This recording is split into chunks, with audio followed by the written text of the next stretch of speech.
September 21న పాక్షిక సూర్యగ్రహణం ఏర్పడుతుంది. ఈ గ్రహణం భారతదేశంలో కనిపించదు. గ్రహణం సమయంలో తీసుకోవాల్సిన జాగ్రత్తలు, సూతక కాలం గురించి ఈ కథనంలో తెలుసుకుందాం. సూర్యగ్రహణానికి ఎంతో ప్రాముఖ్యత ఉంది. సూర్యగ్రహణం ఓ నెలలో వస్తే, చంద్రగ్రహణం మరో నెలలో వస్తూ ఉంటుంది.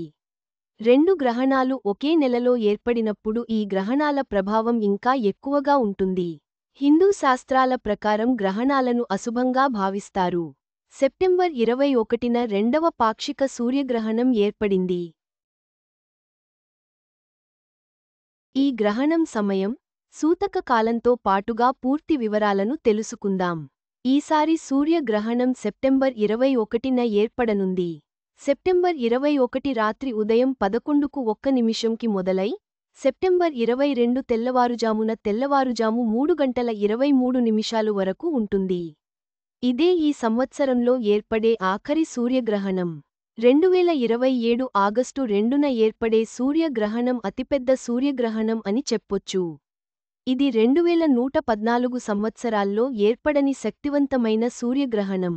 సెప్టెంబర్ 21న ఏర్పడే సూర్యగ్రహణం భారతదేశంలో కనబడదు.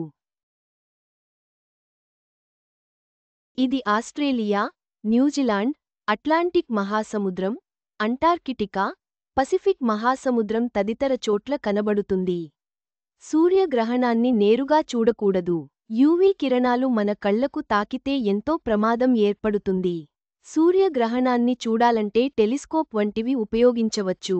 గర్భిణీ స్త్రీలు ఈ సూర్యగ్రహణం సమయంలో ఇంటి నుంచి బయటకు రావడం మంచిది కాదు. పాక్షిక సూర్యగ్రహణం అంటే సంపూర్ణ సూర్యగ్రహణం కంటే భిన్నంగా ఉంటుంది. చంద్రుడు సూర్యుని కాంతిని పాక్షికంగా అడ్డుకుంటాడు. దీంతో సూర్యుడులో కొంత భాగం మాత్రమే మనకు కనబడుతుంది. ఈ గ్రహణ సమయంలో సూర్యుడు నెలవంక ఆకారంలో కనబడతాడు. సూర్యగ్రహణానికి 12 గంటల ముందు సూతక కాలం మొదలవుతుంది. ఈ గ్రహణం భారతదేశంలో కనబడదు కాబట్టి, భారతదేశంలో సూతక కాలం ఉండదు. సూర్యగ్రహణం ముందు ఈ పనులు చేయండి. గమనిక: ఈ కథనంలో మీకు అందించిన సమాచారం, సూచనలు పూర్తిగా నిజమైనది, ఖచ్చితమైనది అని మేము చెప్పలేము. నిపుణుల సూచనల ప్రకారమే మేము ఈ సమాచారాన్ని అందిస్తున్నాం.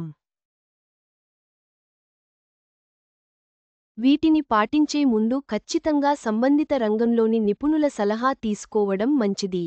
ఈ సూర్యగ్రహణం భారతదేశంలో కనిపించకపోవడంతో సూతక కాలం అమలులో లేదు.